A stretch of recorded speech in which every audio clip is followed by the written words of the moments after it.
our queen banished Iolanthe, fairy revels have not been what they were. Iolanthe was the life and soul of fairyland. Why, she arranged all our dances and wrote all our songs. We sing her songs and trip her measures, but we don't enjoy ourselves. To think that 25 years have elapsed since she was banished. What could she have done to have deserved so terrible a punishment? Something awful. She married a mortal. Oh, is it injudicious to marry a mortal? Injudicious? Why, it strikes at the root of the whole fairy system. By our laws, the fairy who marries a mortal dies. But Iolanthe didn't die. No, because your queen, who loved her with a surpassing love, commuted her sentence to penal servitude for life, on condition that she left her husband without a word of explanation and never communicated with him again. And that sentence of penal servitude she is now working out on her head at the bottom of that stream. Yes, but when I banished her, I gave her all the pleasant places of the earth to dwell in. I'm sure I never intended that she should go and live at the bottom of a stream. It makes me perfectly wretched to think of all the discomfort she must have undergone. Think of the damp. And her chest was always delicate. And the frogs. I shall never enjoy any peace of mind until I know why Iolanthe went to live among the frogs. Then why not summon her and ask her? Why? Because if I set eyes on her, I should forgive her at once. Then why not forgive her? 25 years, it's a long time. Think how we loved her. Loved her? What was your love to mine? Why, she was invaluable to me. Who taught me to curl myself inside a buttercup? Iolanthe. Who taught me to swing upon a cobweb? Iolanthe. Who taught me to dive into a dewdrop, to nestle in a nutshell, to gambol upon gossamer? Iolanthe. She certainly did surprising things. Oh, give her back to us, great queen, for your sake, if not for ours. Oh, I should be strong, but I am weak. I should be marble, but I am clay. Her punishment has been heavier than I intended. I did not mean that she should live among the frogs. And, well, it shall be as you wish. It shall be as you wish.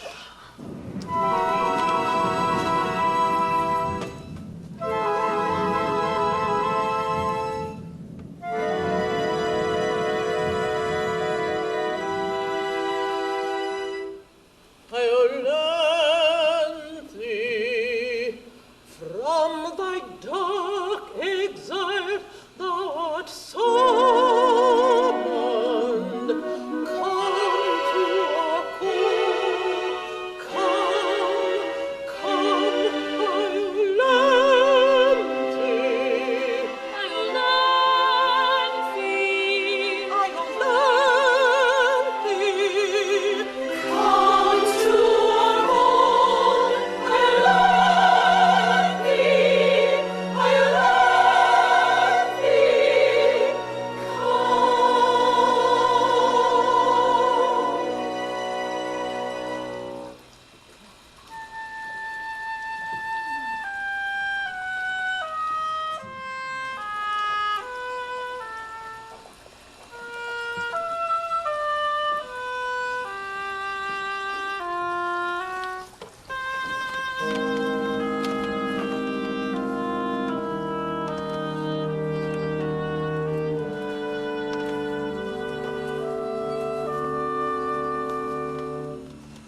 we sent thee into lifelong banishment. But mercy holds her sway within our hearts. Rise, rise, thou art pardoned, pardoned, pardoned. Welcome to our hearts again, Iolanthe, Iolanthe. We have shared thy bitter pain, Iolanthe, Iolanthe. Every heart and every hand, with a loving little band, welcomes thee to fairyland, Iolanthe, Iolanthe. Welcomes thee to fairyland, Iolanthe, Iolanthe.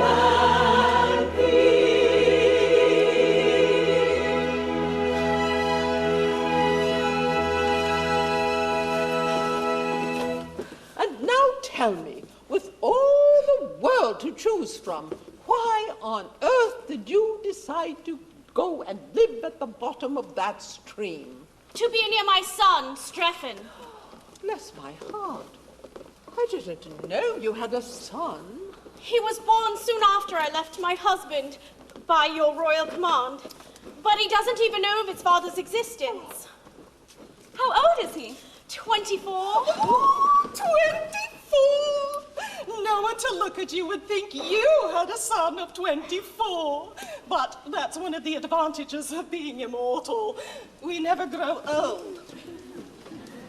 Is he pretty? He's extremely pretty, but he's inclined to be stout. Oh. I see no objection to stoutness in moderation. And what is he? He's an Arcadian shepherd, and he loves Phyllis, a ward in Chancery. A mere shepherd, and he half a fairy. He's a fairy down to the waist, but his legs are mortal. Dear me.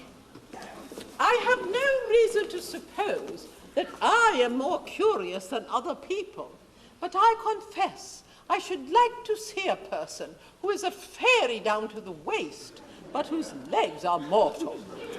Nothing easier, for here he comes.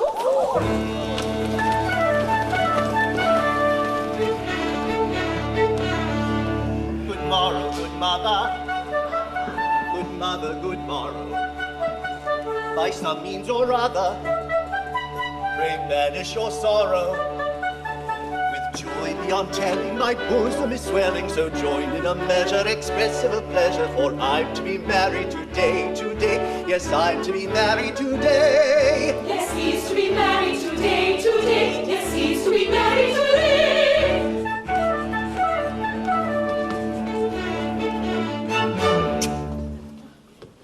Then the Lord Chancellor has at last given his consent to your marriage with his beautiful ward, Phyllis. Not he, indeed. To all my tearful prayers he answers me, a shepherd lad is no fit helpmate for a ward of chancery.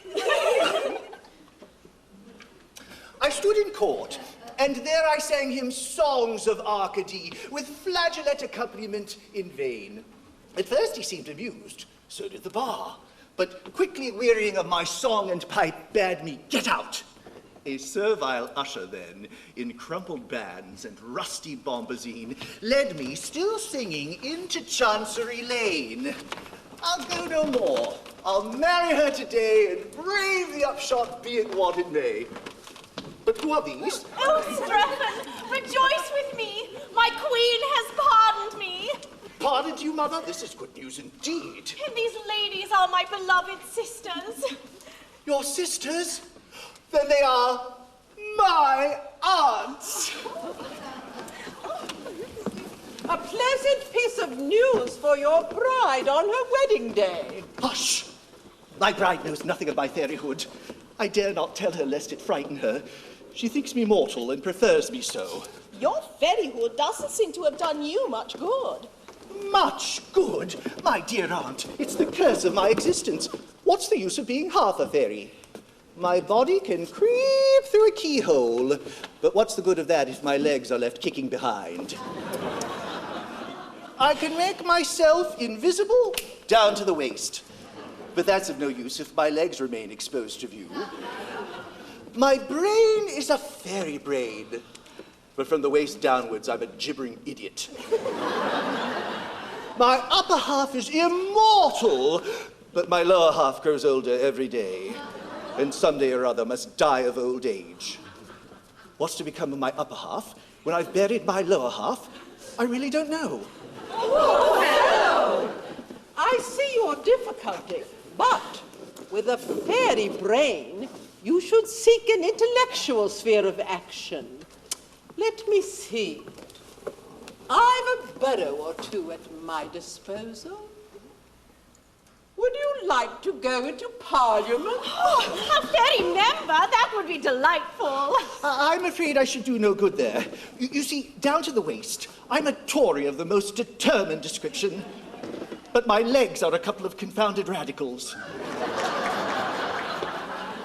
And on a division, they'd be sure to take me into the wrong lobby. You see, they're 2-1, which is a strong working majority. Don't let that distress you. You shall be returned as a liberal conservative, and your legs shall be our peculiar care. I see your majesty does not do things by halves. No, we are fairies down to the feet. Very well, attractive stranger. Very well, attractive stranger.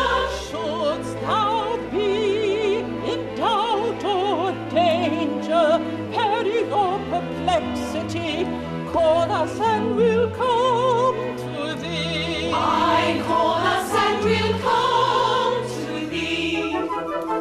Dripping Phyllis, nobody knows we must now be taking wing to another fairy ring. Dripping hither, we must now be taking wing to another fairy ring.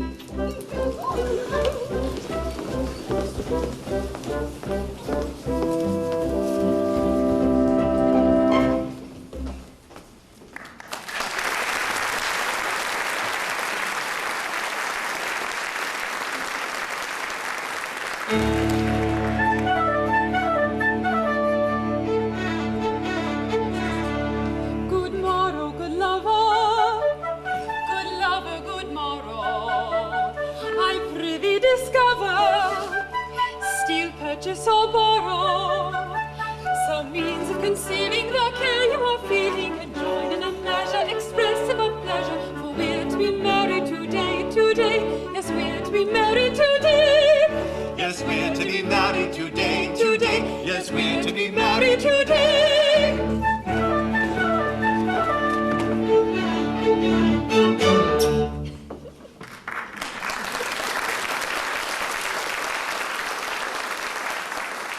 My Phyllis, and today we are to be made happy forever. Well, we're to be married. It's the same thing. I suppose it is. Oh, but oh, Strephon, I tremble at the step I'm taking. I believe it's penal servitude for life to marry a ward of court without the Lord Chancellor's consent. I shall be of age in 2 years. Don't you think you could wait 2 years? 2 years? Have you ever looked in the glass? No, never. Here, look at that, and tell me if you think it's rational to expect me to wait 2 years. No. You're quite right. It's asking too much. One must be reasonable. Besides, who knows what will happen in 2 years? Why, you might fall in love with the Lord Chancellor himself by that time. Yes, he's a clean old gentleman. As it is, half the House of Lords are sighing at your feet. The House of Lords are certainly extremely attentive. Attentive? I should think they were. Why did 25 Liberal peers come down to shoot over your grass plot last autumn? It couldn't have been the sparrows. Why did 25 Conservative peers come down to fish in your pond? Don't tell me it was the goldfish. No, no. Delays are dangerous, and if we are to marry, the sooner the better. None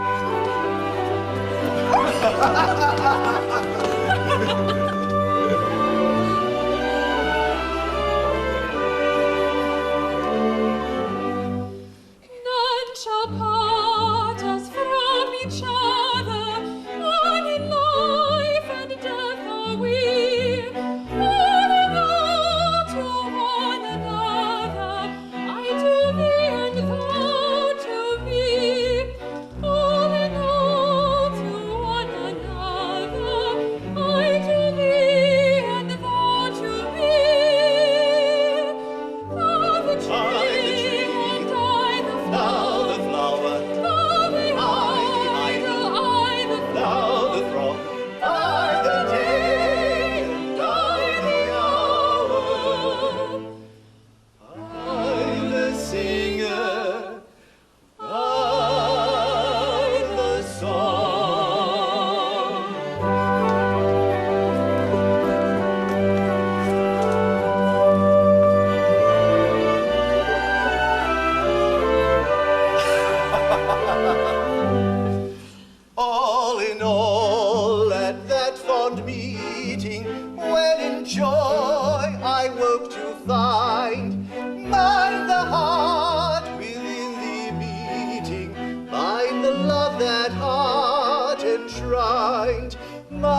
masses, blow the trumpets, bang the brasses, can the rods sing boom.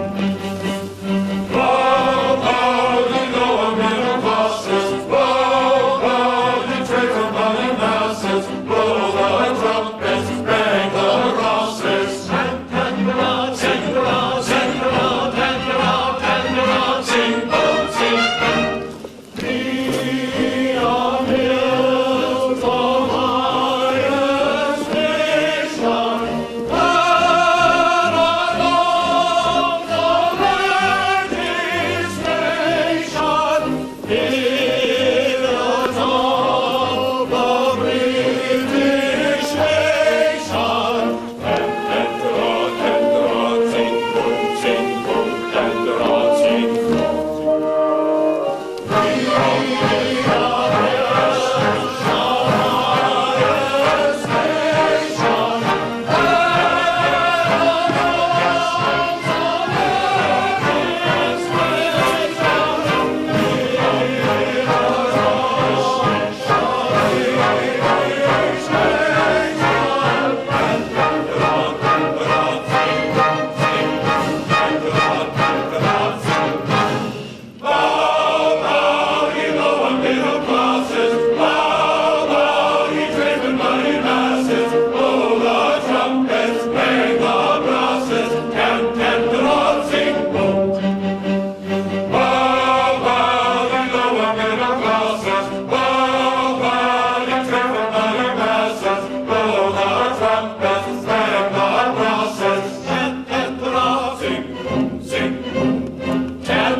The law's the true embodiment of everything that's excellent. It has no kind of fault or flaw, and I, my lords, embody the law.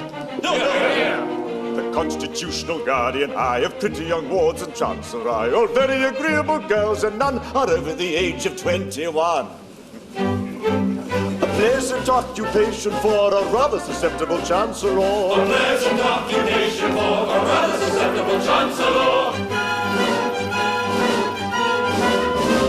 But though the compliment implied inflates me with legitimate pride, it nevertheless can't be denied that it has its inconvenient side.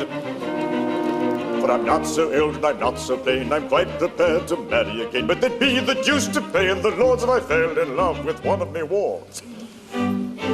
Which rather tries my temper, for I'm such a susceptible chancellor. Which rather tries his temper, for he's such a susceptible chancellor. And everyone who'd marry a ward must come to me for my accord, and in my court I sit all day, giving agreeable gals away. With one for him, and one for he, and one for you, and one for ye, and one for thou, and one for thee. But never, oh never, one for me. Which is exasperating for a highly susceptible chancellor. Which is exasperating for a highly susceptible chancellor.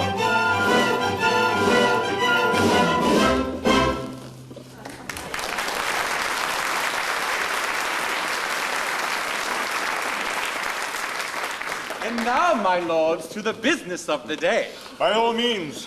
Phyllis, who is a ward of court, has so powerfully affected your lordship that you've appealed to me in a body to give her to whichever one of you she may think proper to select. The noble lord has gone to a cottage to request an immediate attendance. It would be idle to deny that I myself have the misfortune to be singularly attracted by this young person. My regard for her is rapidly undermining my constitution. 3 months ago, I was a stout man. I need say no more. If I could reconcile it with my duty, I should unhesitatingly award her to myself. For I can conscientiously say, I know no man who is so well fitted to render her exceptionally happy. Yeah. But such an award would be open to misconstruction, and so, whichever personal inconvenience, I waive my claim. My lord, I desire on the part of this house to express its sincere sympathy for your lordship's most painful position. I thank your lordships. The feelings of a Lord Chancellor who is in love with a ward of court are not to be envied. What is his position? Can he give his own consent to his own marriage with his own ward? Can he marry his own ward without his own consent? And if he marries his own ward without his own consent, can he commit himself for contempt of his own court? And if he commit himself for contempt of his own court, can he appear by counsel before himself to move for arrest of his own judgment? Oh, my lord, it is indeed painful to sit upon a woolsack which is stuffed with such thorns as these. My lords, I have much pleasure in announcing that I have succeeded in inducing the young person to present herself at the bar of this house.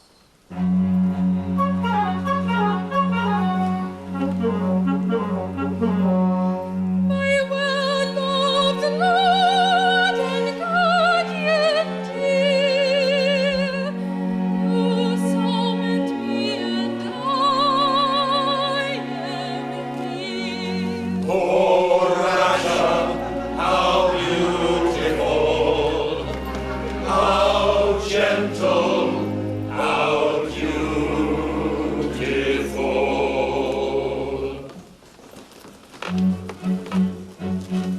Of all the young ladies I know, this pretty young lady's the fairest. Her lips have the rosiest show, her eyes are the richest and rarest. Her origin's lowly, it's true, but of birth and position I've plenty. I've grammar and spelling for 2, and blood and behavior for 20.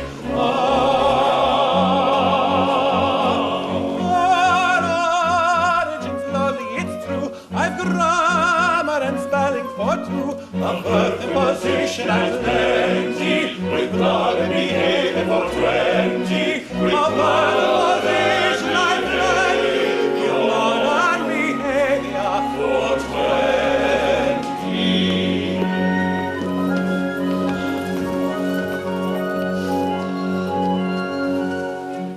For the views of the house have diverged on every conceivable motion. All questions of party are merged in a frenzy of love and devotion. If you ask us distinctly to say, what party we claim to belong to, we reply without doubt or delay.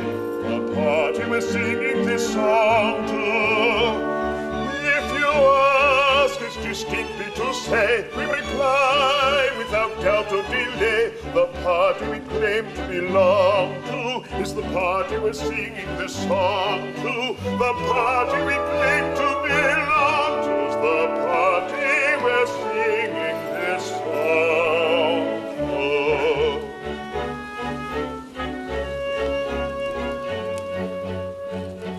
I'm very much pained to refuse, but I'll stick to my pipes and my tabors. I can spell all the words that I use, and my grammar's as good as my neighbor's. As for birth, I was born like the rest. My behavior is rustic but hearty, and I know what to turn for the best when I want a particular party.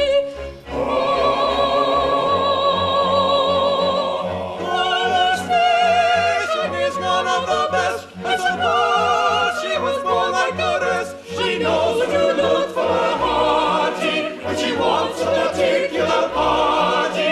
She knows where to look Whenever I want for a party.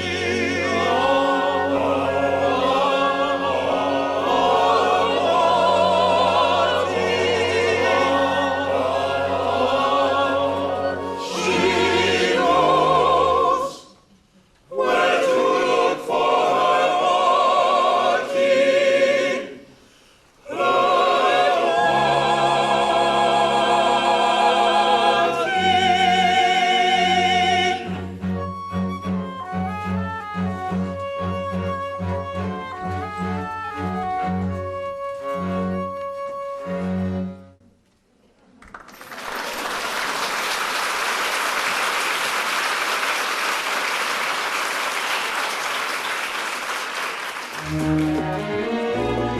Nay, tempt me not to rank, I'll not be bound.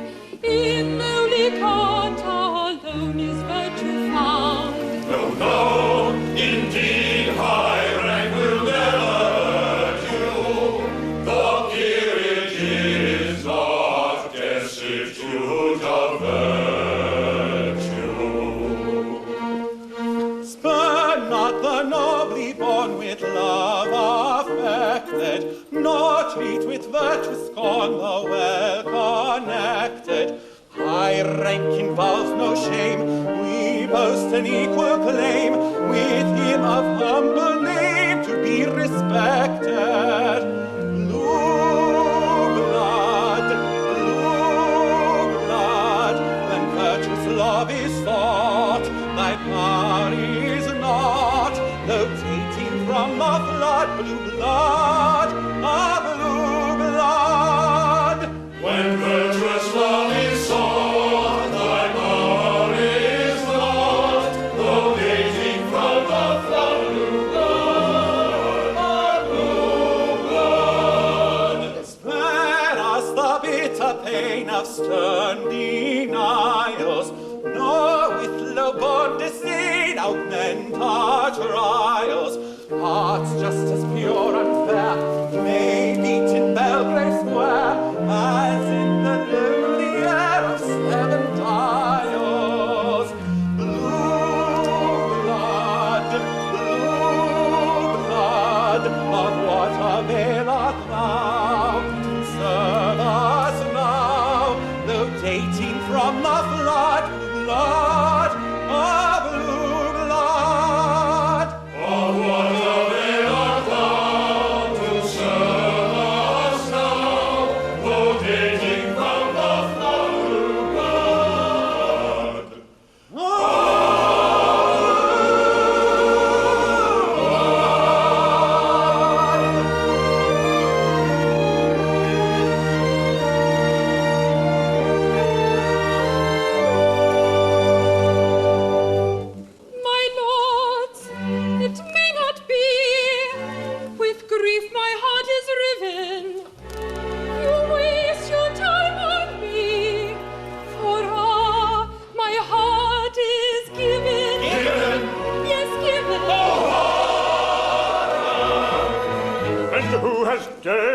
to brave our high displeasure, and must defy our definite command. 'Tis I, young strephon, find this priceless treasure. Against the world, I claim my darling's hand.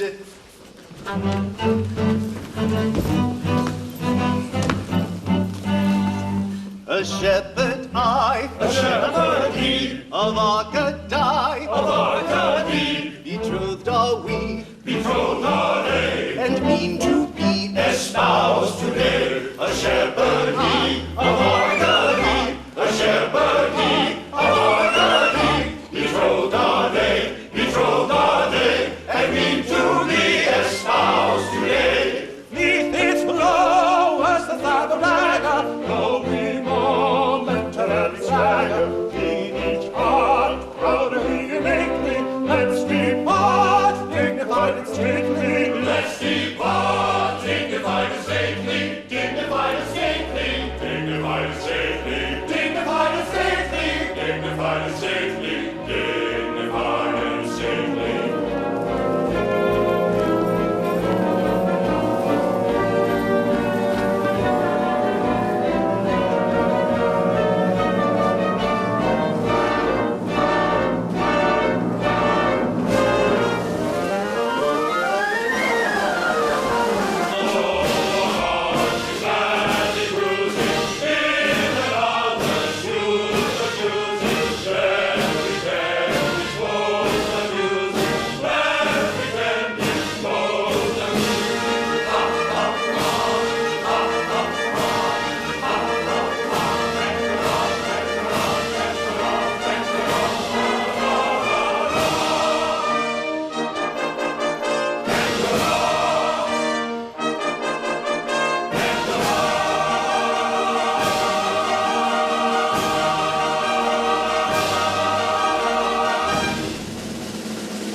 What excuse have you to offer for having disobeyed an order of the Court of Chancery?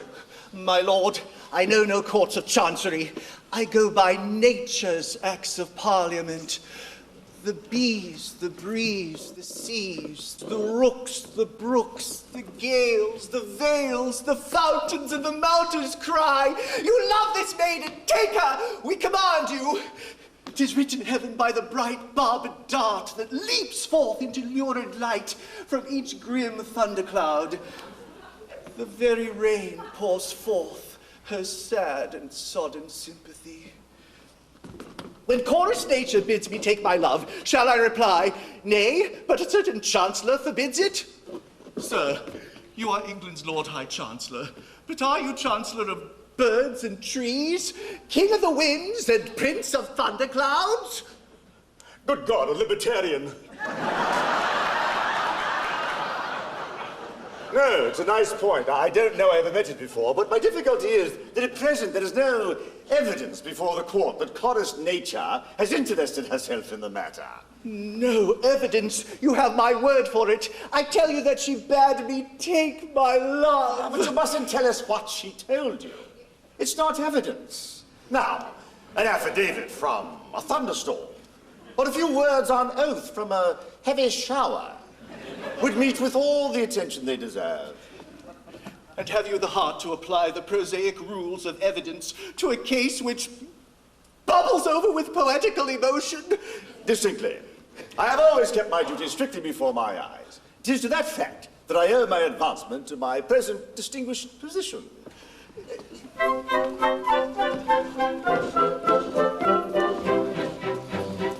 When I went to the bar as a very young man, said I to myself, said I, I'll work on a new and original plan, said I to myself, said I. I swore to myself as an innocent youth, since practicing law is a noble pursuit, under no circumstance would I stray from the truth, said I to myself, said I.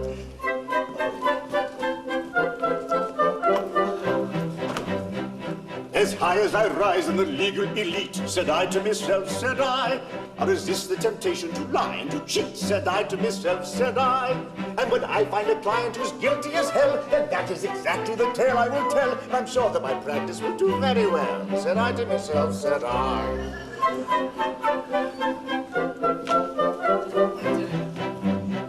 Then I called myself in for a face-to-face chat, and I said to myself, said I, you're as honest as Job, but as poor as a rat, said I to myself, said I. All the powerful people who pay all your fees, who all told the truth when they entered their pleas, are rotting in jail, eating stale bread and cheese, said I to myself, said I.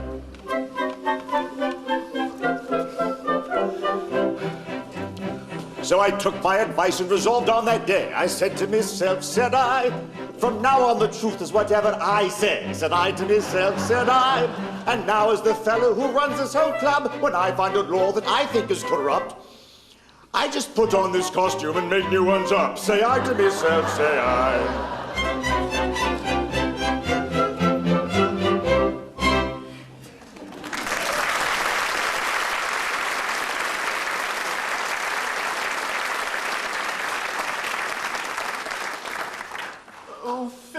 Phyllis, to be taken from you just as I was on the point of making you my own.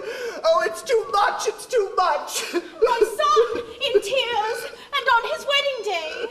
My wedding day.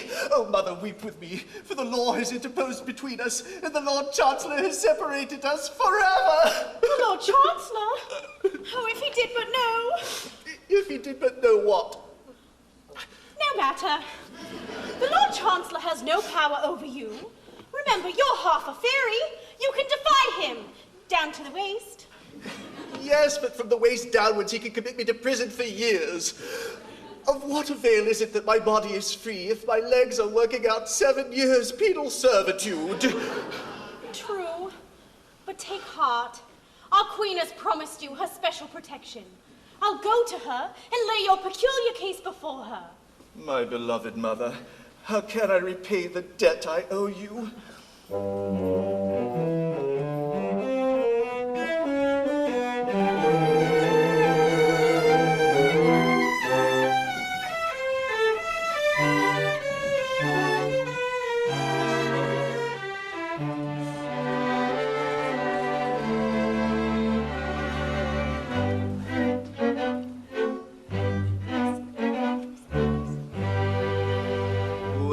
Darkly wombs the day, and all is dull and grey, to chase the gloom away on the I'll call. What was that? I think I heard him say that on a rainy day, to while the time away on Happy Hall. We think we heard him say that on a rainy day, to while the time away on earth we call.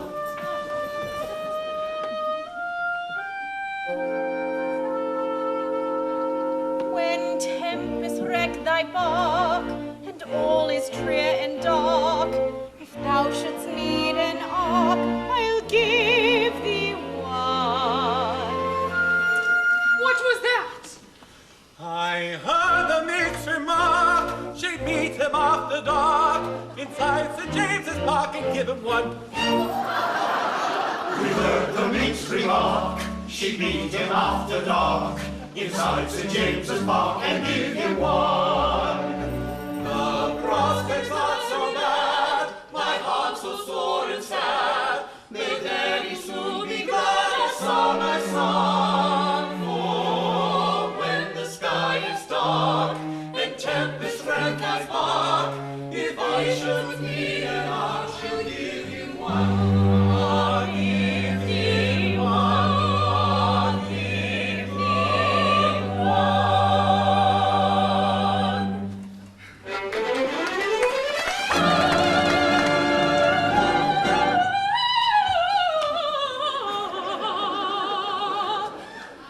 Oh, shameless would trample me, do not endeavor thy fault to dissemble, we parted forever. I worship the divine thing, he worships another. Attend to me kindly, this lady's my mother. This lady's his what? This lady's my mother. This lady's his what? He says she's his mother.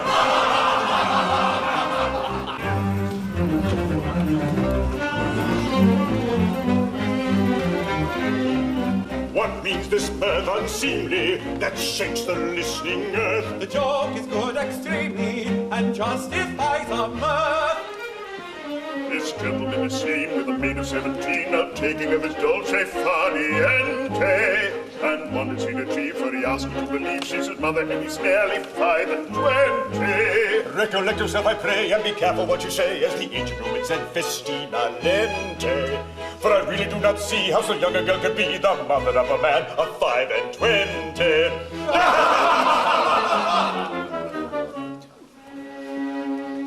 My lord, of evidence I have no dearth.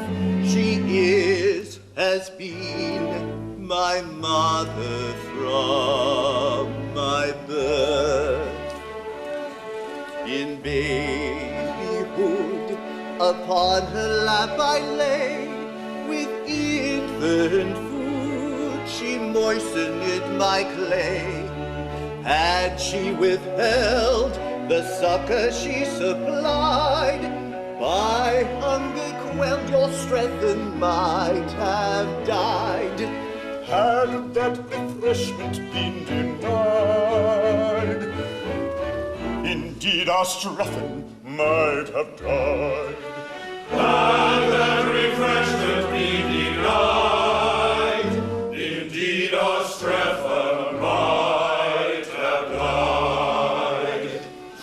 But as she's not his mother, it appears, why weep these hot unnecessary tears? And by what law should we so joyously rejoice because our strephon did not die? Oh, rather let us pipe our eye, because our strephon did not die.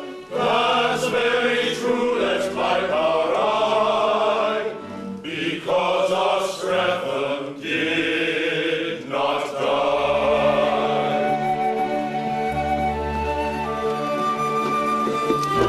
Don't drink just one, forever we must part. To one of you, my lords, I give my heart. Oh, rapture! Hear me, Phyllis, Oh, rapture! ere you leave me. Not a word, you did deceive me. Hear me, Phyllis. You did deceive me. Not a word, you did deceive her. For riches and rank I do not know the pleasures of false and vain. I gave up the love of a lowly throne for the love of a simple swain. But now that simple swains are true, with sorrowful heart I turn to you. The heart that's aching, breaking, breaking. A sorrowful hearts are wont to do. The riches and rank that you were full of, the only babes you use. So the richest and rankiest of you, my sorrowful heart shall choose. As none are so noble, none so rich, as this couple of lords are fine and rich. And my heart that's aching, breaking, breaking. For one of you two, and I don't care which. To you I give my heart so rich. To which? I do not care. To you I yield, it is my due. To whom? I'm not aware. I'm yours for life if you perchance. She's yours. That's your affair. I'll be a countess, shall I not? Of what? I do not care. Lucky little lady, Strephon's one is shady. Rank seems the final, Countess is the title. Yes, Countess, Countess, the title, the title. But of what I'm not aware, but of what I'm not aware. Can I inactive see my fortunes fade? No, no. No, no. Mighty protectress, hasten to my aid.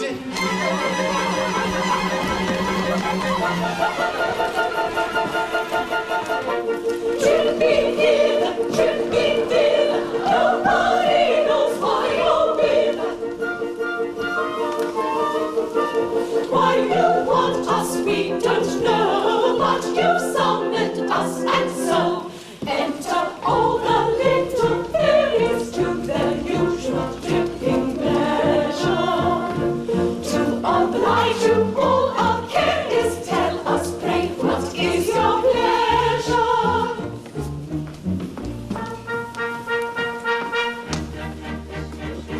The lady of my love has caught me talking to another. Oh, fine, a serpent is a rogue. I tell her very plainly that the lady is my mother. Tell-a-diddle, troll-a-lay. She won't believe my statement and declares we must have parted, because on a career of double dealing I have started. Then gives her hand to one of these and leaves me broken-hearted. Tell-a-diddle, troll-a-lay. A fool want to separate two lovers from each other. Oh, fine, our serpent's not a rogue. You've done him any justice, for the lady is his mother. Tell-a-diddle, troll-a-lay. That people ought to serve as well as any other. I didn't see her face, but if they followed one another, and she's but 17, I don't believe it was his mother. Tell-a-diddle, troll-a-lay. I have often had the use for a thorough excuse from a sudden, which is English for repente. But all I ever heard, this is much the most absurd, for she's 17 and he is 5 and 20. So she is 17 and he is fully 5 and 20. Oh, fine, a serpent is a rogue. Yes, pray to me, for this paradox will be carried nobody at all can try to tempt me. Arrange upon the date of his brother's -8, if she's 17 and he is 5 and 20. She is 17 and he is fully 5 and 20. Say she is his mother, this is a bit of folly. Oh, fine, our serpent is a rogue. Perhaps a friend is out and then is very melancholy. Tell-a-diddle, troll-a-lay. I wouldn't say a word that could be recognized as injurious, but to find a mother younger than her son is very curious. And as a kind of mother that is usually serious. Tell-a-diddle, troll-a-lay. Go away, madam, I should say, madam, you display, madam, shocking taste. It is rude, madam, to intrude, madam, with your rude, madam, brazen-faced. You come here, madam, interfere, madam, with a peer, madam, I am one. You're aware, madam, what you dare, madam, so take care, madam, and be gone. I should say, madam, I should say, madam, and display, madam, shocking taste. It is rude, madam, to allude, madam, to your rude, madam, brazen-faced. We are fear, madam, any care, madam, and I dear, madam, this is one. It was dare, madam, and aware, madam, when they dare, madam, when they're done. Bearded by these puny mortals, I will launch from fairy portals all the murder-terrific thunders in my armory of wonders. Shocking on terrific wonders, all the very wonders. Go away, madam, I should say, madam, this way, madam, shocking taste. It is rude, madam, to allude, madam, to your rude, madam, brazen-faced. You come here, madam, any care, madam, when I dare, madam, this is one. Go away, madam, so take care, madam, when you dare, madam, and be gone. Go away, madam, so take care, and be gone.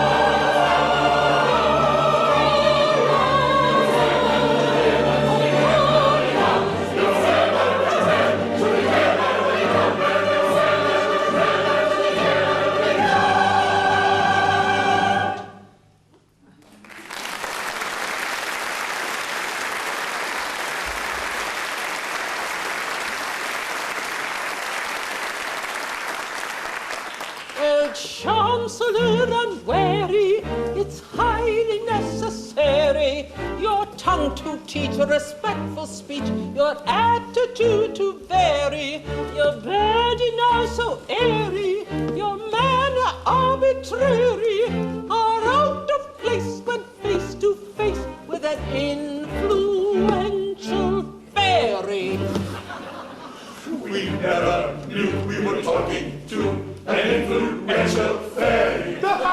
Playing on this for Gary, I'm in a nice quandary of hasty tone with dames unknown. I ought to be more chary.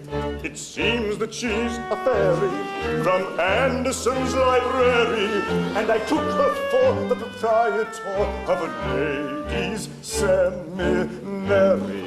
We took her for the proprietor of a ladies' seminary.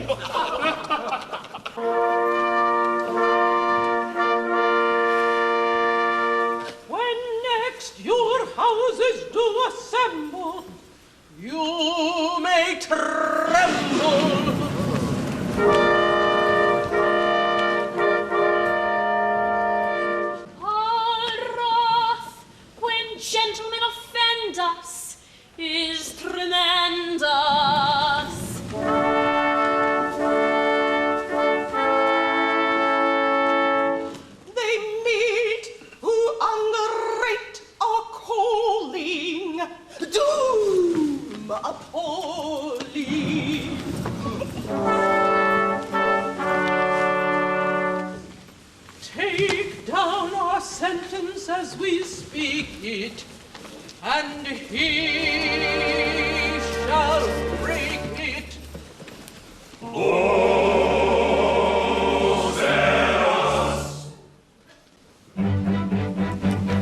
Henceforth strephon cast away, crooks and pikes and ribbons so gay, flocks and herds that he can blow, into Parliament you shall go. Into Parliament he shall go, backed by our supreme authority, he'll command a large majority. Into Parliament, Parliament, Parliament he shall go, into Parliament he shall go. Into Parliament, Parliament, Parliament he shall go, into Parliament he shall go. In the parliamentary hive, liberal or conservative, Whig or Tory, I don't know, but into Parliament you shall go. Into Parliament he shall go, backed by the supreme authority, he'll command a large majority. Into Parliament, he shall go, into Parliament he shall go. Into Parliament, Parliament, Parliament he shall go, into Parliament he shall go. Every bill and every measure that may gratify his pleasure, though your fury it arouses, shall be passed by both your houses. You shall sit, if he sees reason, through the grouse and salmon season. He shall end the cherished rights you enjoy on Friday nights. He shall prick that annual blister, marriage with deceased wife's sister. Mercy! Title shall ennoble then all the common councilmen. Spare us! Here shall teem in Christendom, and the Duke's exalted station be attainable by competitive examination.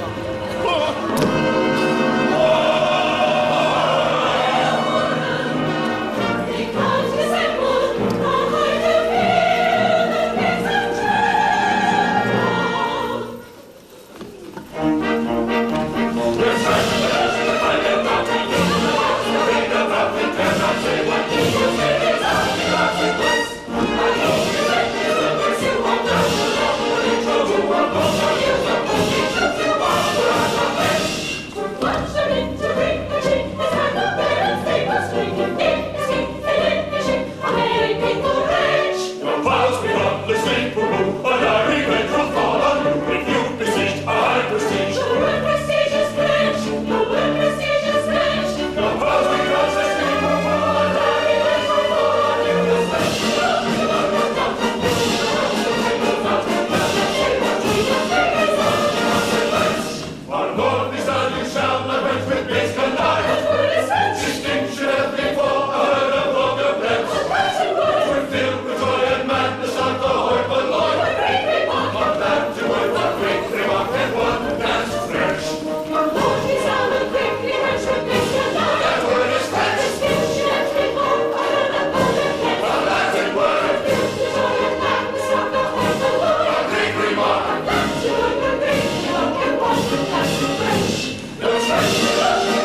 long, a chap reminds on sentry go to chase money.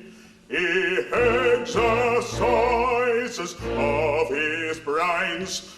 There is assuming that he's got any. Though never nurtured in the lap of luxury, yet I admonish you, I am an intellectual chap, and think of things that will astonish you. I often think it's comical, fa-la-la, fa-la-la, how nature always does contrive, fa-la-la-la, that every boy and every girl that's born into the world alive is either a little liberal or else a little conservative. Fa-la-la, fa-la-la, is either a little liberal or else a little conservative. Fa-la-la.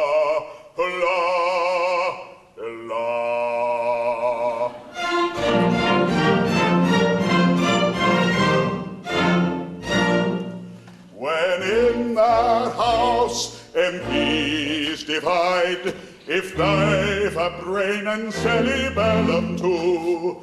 They've got to leave that brain outside and vote just as their leaders tell them to.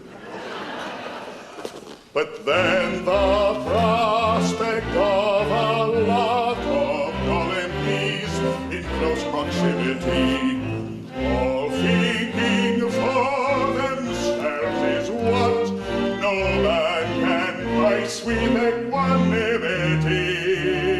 Then let's rejoice with fa-la-la, fa-la-la, fa-la-la, that nature always does contrive, fa-la-la-la, that every boy and every girl that's born into the world alive is either a little liberal or else a little conservative.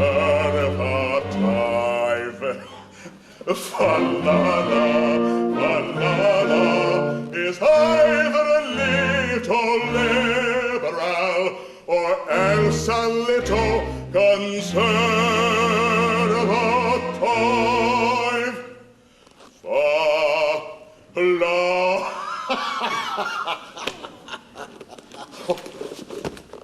Fa-la.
Carries every bill he may wish.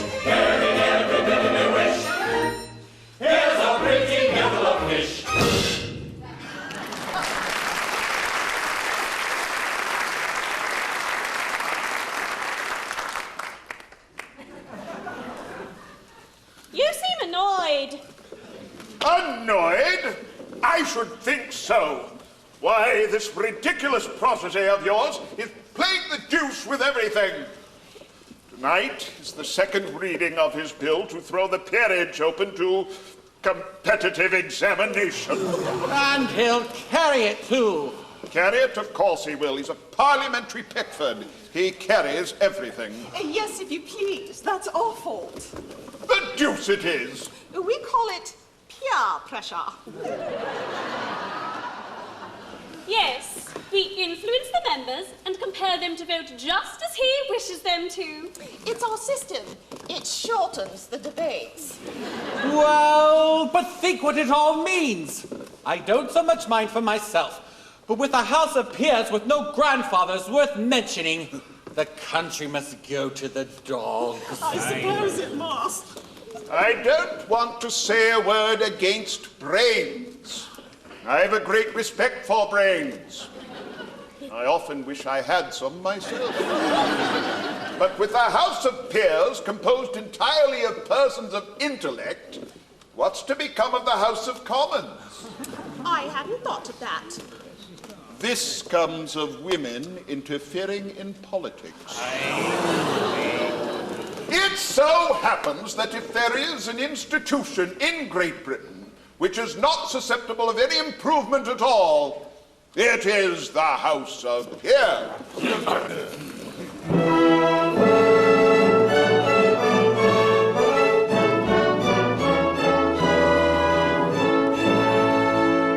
When Britain really ruled the waves in good Queen Bess's time, the House of Peers made no pretense to intellectual eminence or scholarship sublime. Yet Britain won her proudest days in good Queen Bess's glorious days. Yes, Britain won her proudest days in good Queen Bess's glorious days. Yes, Britain won her proudest days in good Queen Bess's glorious days. When Wellington thrashed Bonaparte, as every child can tell, the House of Peers throughout the war did nothing in particular and did it very well. Yet Britain set the world ablaze in good King George's glorious days. Yes, Britain set the world ablaze in good King George's glorious days. Yes, Britain set the world ablaze in good King George's glorious days. And while the House of Peers withholds its legislative hand, and noble statesmen do not itch to interfere with matters which they do not understand. As bright will shine Great Britain's rays as in King George's glorious days. As bright will shine Great Britain's rays as in King George's glorious days. As bright will shine Great Britain's rays as in King George's glorious days.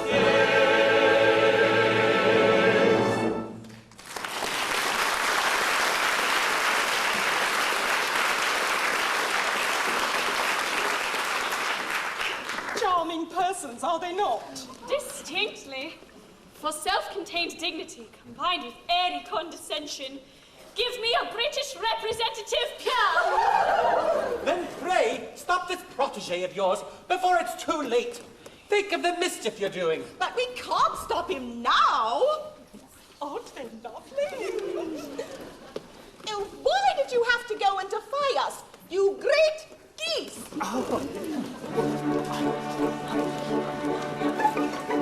In vain to need. Don't go. Your prayers we do not heed. Don't go. It's true we sigh, but don't suppose a tearful eye forgiveness shows. Oh no, we're very cross indeed. Yes, very cross. Don't go. True we sigh, but don't suppose a tearful eye forgiveness shows. Oh no, we're very cross indeed. Yes, very cross. Don't go.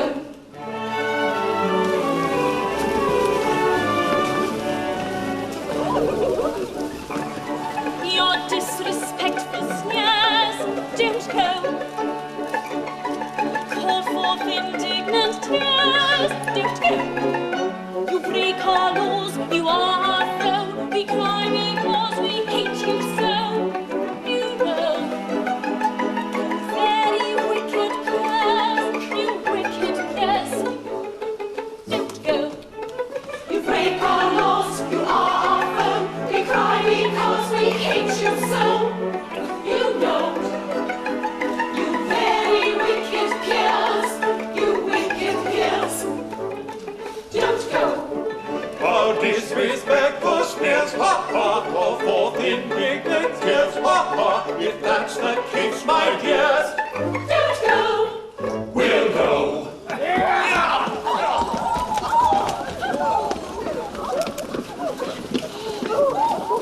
Oh, shame! Shame upon you! Is this your fidelity to the laws you are bound to obey? Know ye not that it is death to marry a mortal? Yes, but it's not death to wish to marry a mortal. If it were, you'd have to execute us all. Oh, this is weakness. Subdue it. We know it is weakness, but the weakness is so strong. We are not all as tough as you are. Tough. Do you suppose that I am insensible to the effects of manly beauty? Look at that man. A perfect picture.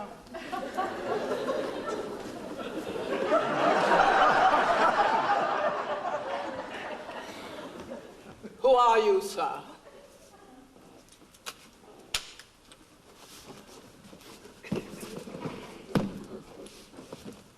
Private Willis, B Company, 1st Grenadier Guards. You're a very fine fellow, sir. I am generally admired.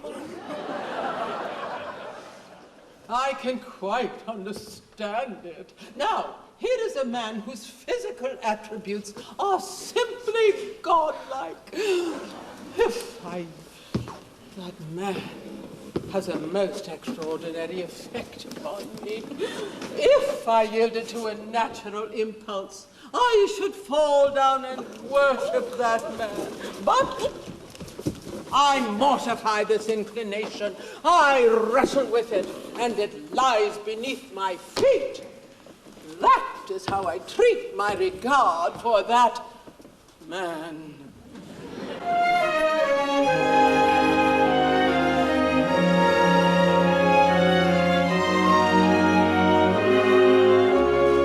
Oh, foolish Fay, think you because his bravery my bosom thaws, I disobey our fairy laws, because I fly in realms above, in tendency to fall in love, resemble I the amorous dove, resemble I the amorous dove.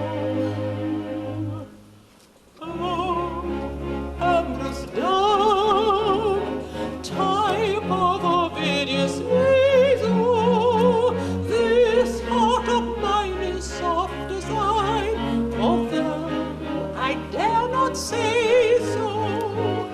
Oh, amorous dove, type of Ovidius Naso,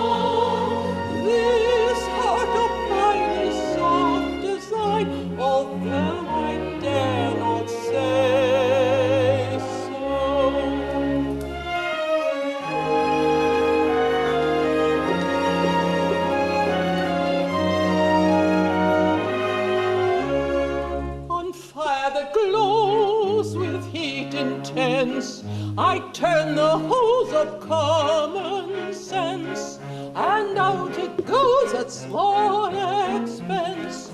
We must obey our fairy law. That is the main on which to draw. In that we gain a captain's shore.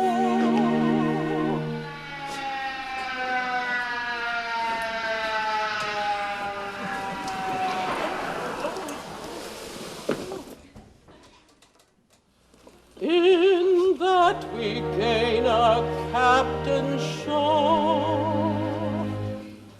Oh, Captain Shaw, type of true love kept under, could thy brigade with cold cascade quench my great love, I wonder?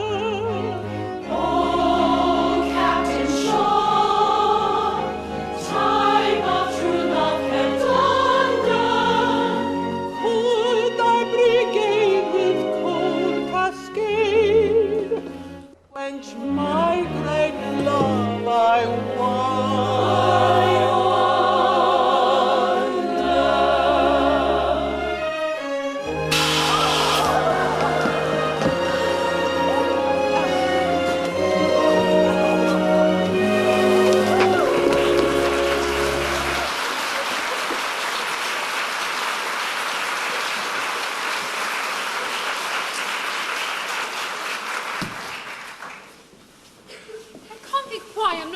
Spirits.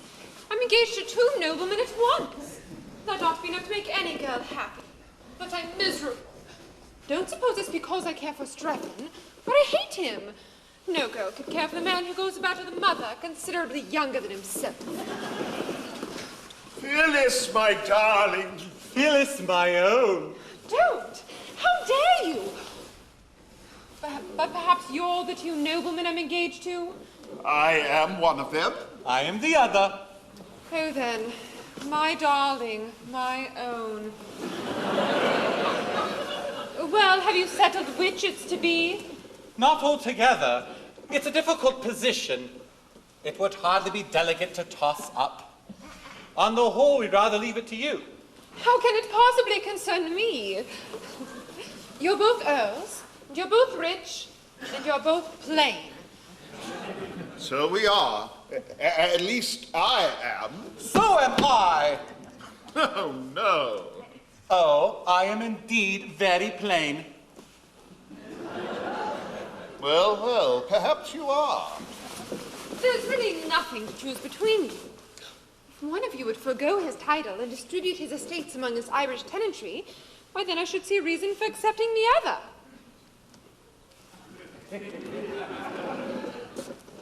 Lola, are you prepared to make this sacrifice? No! Not even to oblige a lady? No, not even to oblige a lady. Then the only question remains, which of us shall give way to the other? Perhaps, on the whole, she would be happier with me. I don't know. I may be wrong. No, I don't know that you are. I really believe she would. The awkward part of the thing is that if you rob me of the girl of my heart, we must fight. And one of us must die. It's a family tradition that I've sworn to respect. It's a painful position, for I have a very strong regard for you, George. My dear Thomas. You are very dear to me, George. We were boys together. At least I was. If I were to survive you, my existence would be hopelessly embittered. Then, my dear Thomas, you must not do it. I say it again and again. If it will have this effect on you, you must not do it. No, no. If one of us is to destroy the other, let it be me. No! No. Ah, yes, by our boyish friendship, I implore you. Well, be it so. But no! No! I cannot consent to an act which would crush you with unavailing remorse. But, dear Thomas, it would not do so. Oh, I should be very sad at first. Oh, who would not be? But it would wear off. I like you very much, but not perhaps as much as you like me. George, you're a noble fellow, but that telltale tear betrays you. No, George, you are very fond of me, and I cannot consent to give you a week's uneasiness on my account. But, dear Thomas, it would not last a week. Remember, you lead the House of Lords. On your demise, I shall take your place. Oh, Thomas, it would not last a day. Now, I do hope you're not going to fight about me, because it really isn't worthwhile. Well, I don't believe it is. Nor I. The sacred ties of friendship are paramount.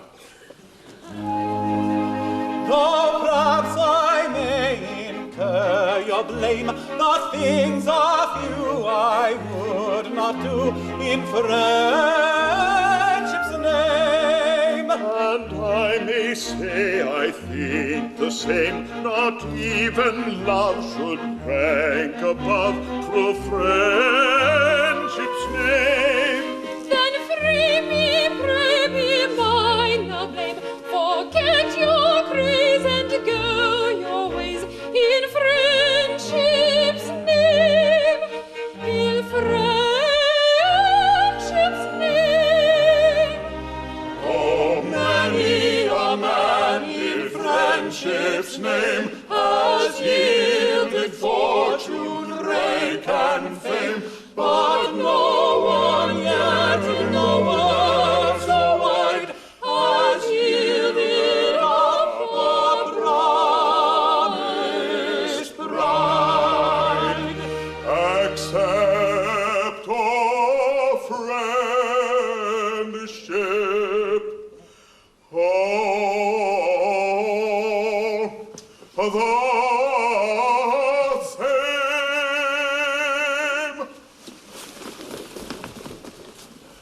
This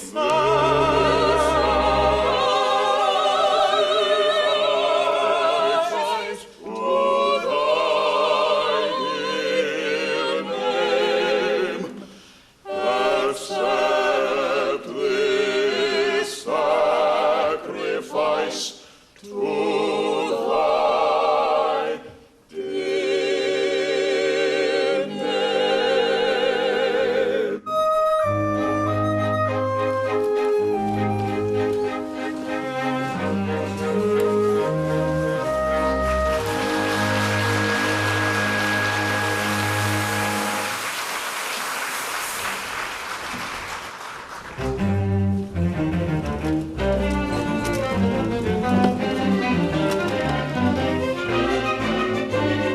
Love, unrequited, robs me of my rest.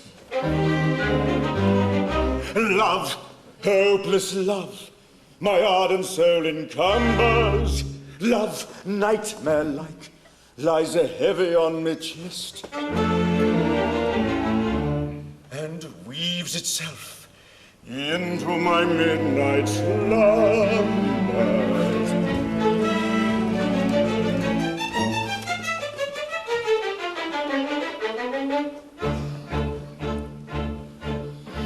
When you're lying awake with a dismal headache and reposes to boot my anxiety, I conceive you may use any language you choose to indulge in without impropriety. For your brain is on fire, the bedclothes conspire of usual slumber to plunder you. First your counterpane goes and uncovers your toes, and your sheet slips demurely from under you. The blanketing tickles you feel like mixed pickles, so terribly sharp as the pricking. And your heart and you cross and you tumble and toss till there's nothing twixt you and the ticking. Then the bedclothes all creep to the ground in a heap, and you pick them all up in a tangle. Next your pillow resigns and politely declines to remain at its usual angle. When you get some repairs in the form of a dose with hot eyeballs and head ever aching, but your slumbering tales of such horrible dreams that you'd very much better be waking.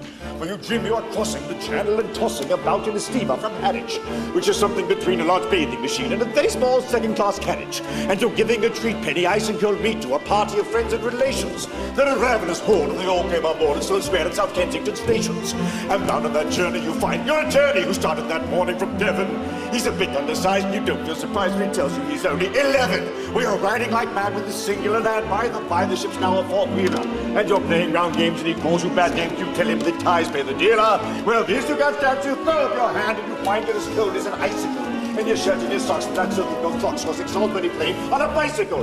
And he and the crew are on bicycles too, as they somehow or other invested in. And he's telling the tars of the particulars of a company he's interested in. It's a scheme of devices to get at low prices, all goods from crop fixtures to cables, which tickle the sailors by treating retailers as though they were all vegetables. You get a good spaceman to plant a small tradesman first take off his boots with a boot tree, and his leg will take root and his fingers will shoot till they blossom in bud like a fruit tree. From the Greek of the tree you'll get grape and green pea, cauliflower, pineapple and cranberry, or the pastry cooked planter and brandies, full grand apple puffs and three-corners and banberries. The shares of a penny and ever so many are taken by Rothschild and Baring, and just as if you were allotted to you, you awake with a shudder despairing. You're a regular wreck with a crick in your neck, and no wonder you snore, cause your head's on the floor and your needles and bits for yourselves. You shut in your flesh as the creepers end up, they just sleep. There's a cramp in your toes, they're flying in us. It's a bluff in your lung and a feverish time and a thirst. It's intense in a general sense that you haven't been sleeping in clover. But the darkness is past, and it's daylight at last, and the night has been long. Ditto, ditto, my song. And thank goodness they're both of them over.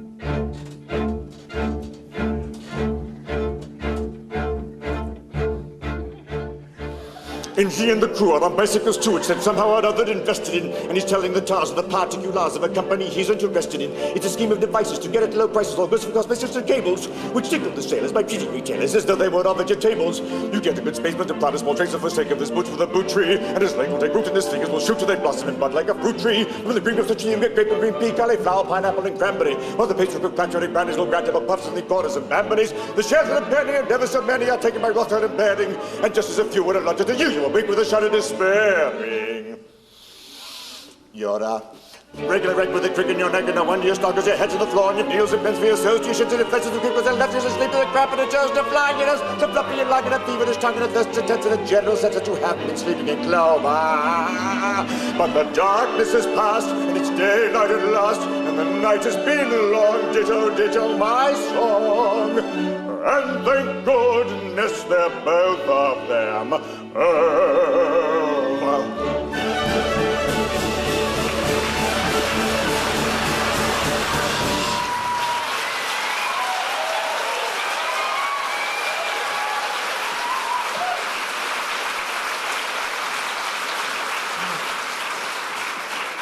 I am most distressed to see your lordship in this condition. Ah, my lords, it is seldom a Lord Chancellor has reason to envy the position of another, but I am free to confess, I would rather be 2 earls engaged to Phyllis than any other half-dozen noblemen upon the face of the globe. Yes, it's an enviable position when you're the only one. Oh, yes, no doubt most enviable. At the same time, seeing you thus, we naturally say to ourselves, this is very sad. His lordship is constitutionally as blithe as a bird. He trills upon the bench like a thing of song and gladness. His series of judgments in F sharp, given andante in 6/8 time, are among the most remarkable effects ever achieved in a court of chancery. He is perhaps the only living instance of a judge whose decrees have been given the honor of a double encore. How can we bring ourselves to do that which will deprive the Court of Chancery of one of its most attractive features? I feel the force of your remarks, but I am here in 2 capacities, and they clash, my lord, they clash. I deeply grieve to say that in declining to entertain my last application to myself, I presumed to address myself in terms which render it impossible for me ever to apply to myself again. It was A most painful scene, my lord, most painful. This is what it is to have two capacities. Let us be thankful we are persons of no capacity whatever. Come, remember, you are very just and kindly, old gentleman. And you need have no hesitation in approaching yourself, so that you do so respectfully and with a proper show of deference. Do you really think so? I do. Well then, I will nerve myself to another effort, and if that fail, I resign myself to my fate.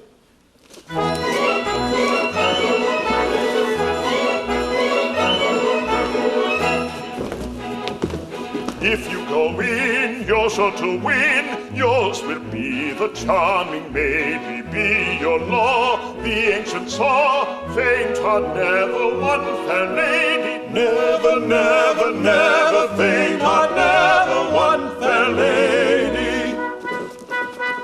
Every journey has an end, when at the worst affairs will mend. Dark the dawn when day is nigh, hustle your horse and don't say die.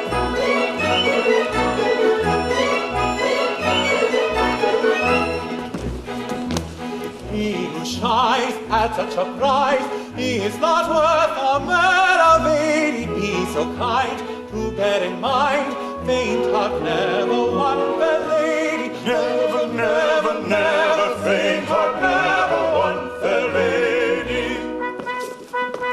While the sun shines, make your hay, where a will is there's a way. Hear the lion in his lair, none of the brave deserve the fair.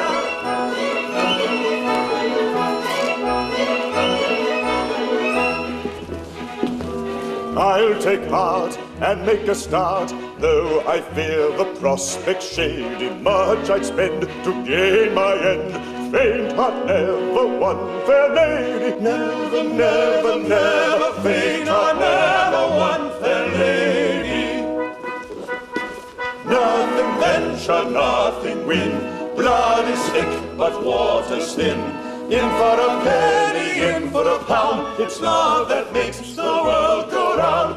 Nothing venture, nothing win. Blood is thick, but water's thin.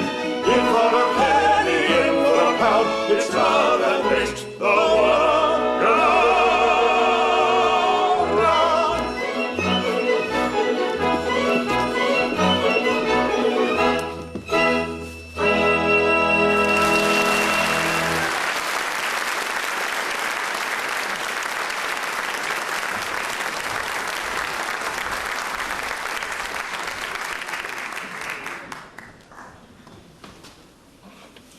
I suppose one ought to enjoy oneself in Parliament when one leads both parties as I do.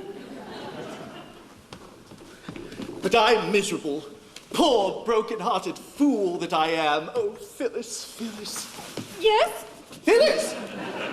But I suppose I should say, milady, I have not yet been informed which title your ladyship is pleased to select. I haven't quite decided. You see, I have no mother to advise me. No, I have. Yes, a young mother. Not very. A couple of centuries or so. She wears well. She does. She's a fairy.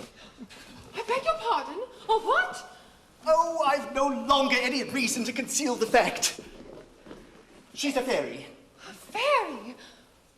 Well, but that does account for a good many things.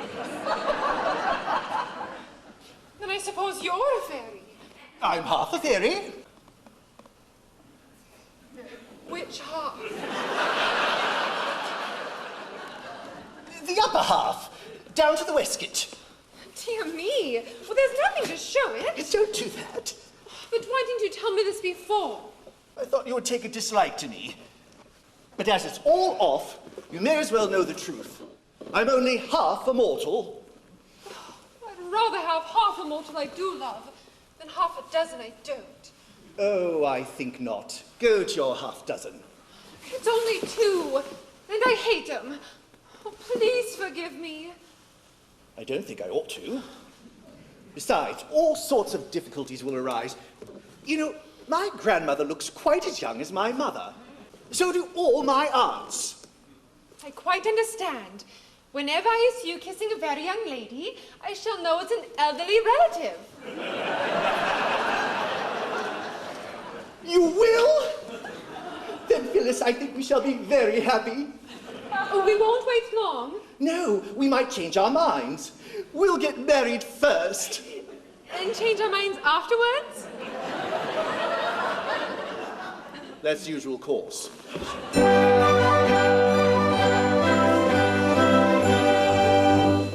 If we're weak enough to tarry ere we marry, you and I, of the feeling I inspire, you may tire by and by. All peers with flowing offers press their offers, that is why I am sure we should not tarry ere we marry, you and I. If we're weak enough to tarry ere we marry, you and I, with the more attractive maiden to a lady, you and I, if by chance we should be parted, broken-hearted, I should die. So I think we will not tarry ere we marry, you and I. If we're weak enough to tarry ere we marry, you and I, of the feeling I inspire, you and I. If we're weak enough to tarry ere we marry, you and I, with the more attractive maiden to a lady, so I think we will not tarry ere we marry, you and I, you and I, you and I.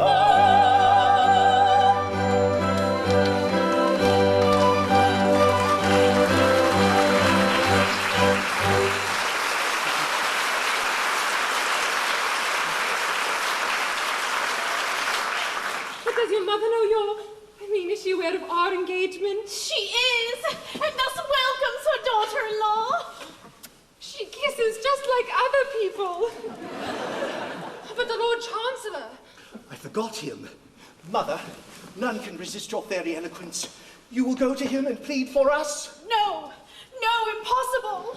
But our happiness, our very lives depend upon our obtaining his consent. Oh, madam, you cannot refuse to do this. You know not what you ask. The Lord Chancellor is my husband. Your husband? My husband and your father. Then our course is plain. On his learning that Strephon is his son, all objections to our marriage will be at once removed. Nay, he must never know. He believes me to have died, childless. And dearly as I love him, I am bound under penalty of death not to undeceive him. But see, he comes. Quick, my veil. Victory! Victory! Success has crowned my efforts, and I may consider myself engaged to Phyllis.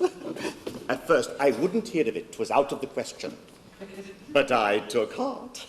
I pointed out to myself that I was no stranger to myself. That in point of fact, I had been personally acquainted with myself for some years. This had its effect. I admitted I had watched my professional advancement with considerable interest, and I handsomely added, I yielded to no one in admiration for my private and professional virtue. This was a great point gained. I then endeavored to work upon my feelings, conceived my joy when I distinctly perceived a tear glistening in my own eye. Eventually, after a severe struggle with myself, I reluctantly, most reluctantly, consented.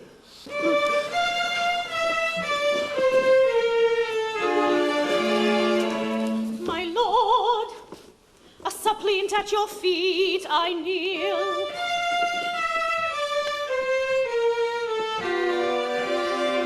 Oh, listen to a mother's fond appeal. Hear me tonight, I come in urgent need. 'Tis for my son, young Strephon, that I plead. He loves, if in the bygone years thine eyes have ever shed tears,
it may not be, for so the fates decide. Learn now that Phyllis is my promised bride. Thy bride? No, no. It shall be so. Those who would separate us, woe betide. My doom, thy lips have spoken. I plead in vain.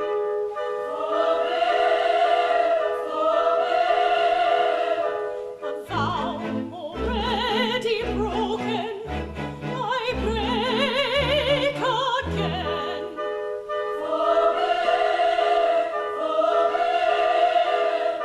For him, for her, for thee, I yield my life. Behold, it may not be. I am thy wife.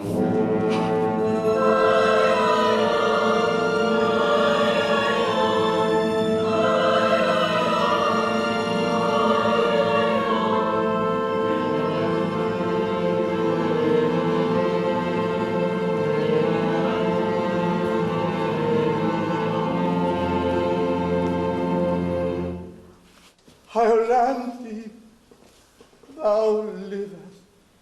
I live. Now let me die.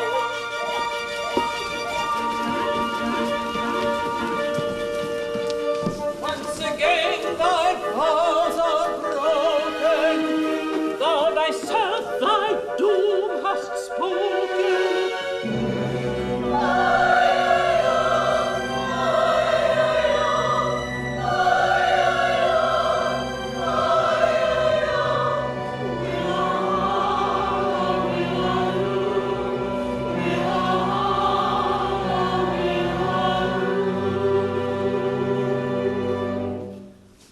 Bow thy head to destiny, death thy doom, and thou shalt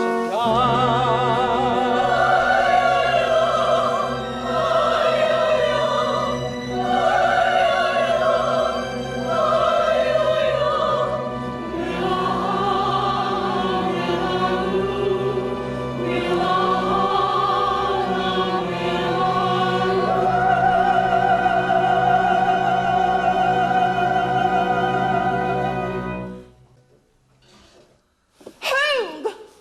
If Iolanthe must die, so must we all. For as she has sinned, so have we. What? Yes, we are all very countesses, viscountesses, duchesses, marchionesses, and baronesses. It's our fault. They couldn't help themselves. It seems they have helped themselves. And pretty freely, too. You have all incurred death. But I can't slaughter the whole company. And yet, the law is clear. Every fairy must die who marries a mortal. Allow me, as an old equity draftsman, to make a suggestion. The subtlety of the legal mind is equal to the emergency. And the thing is really quite simple. The insertion of a single word will do it. Let it stand that every fairy must die who doesn't marry a mortal, and there you are, a difficulty at once. We like your humor. Very well. Private Willis!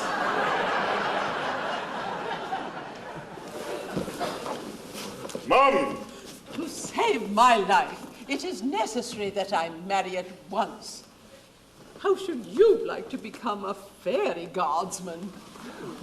Well, Mum, I don't think much of a British soldier who wouldn't inconvenience himself to save a female. in distress. You're a brave fellow. You're a fairy from this moment.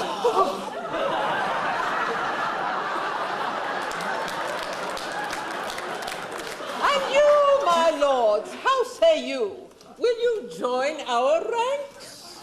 Well, now that the peers are to be recruited entirely from persons of intelligence, I really don't see what use we are down here.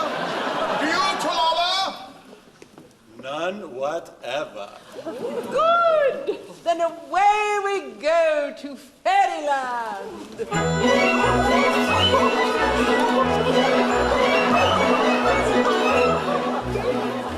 Soon as we make off and away, we'll commence a journey airy, happy are we. As you can see, everyone is now a fairy. Everyone is now a fairy. Though as a general rule we know, duties go to every foe. Make up your minds and peace will bring, if you to go to every spring. Though as a general rule we know, duties go to every foe. Make up your minds and peace will bring, if you to go to every spring.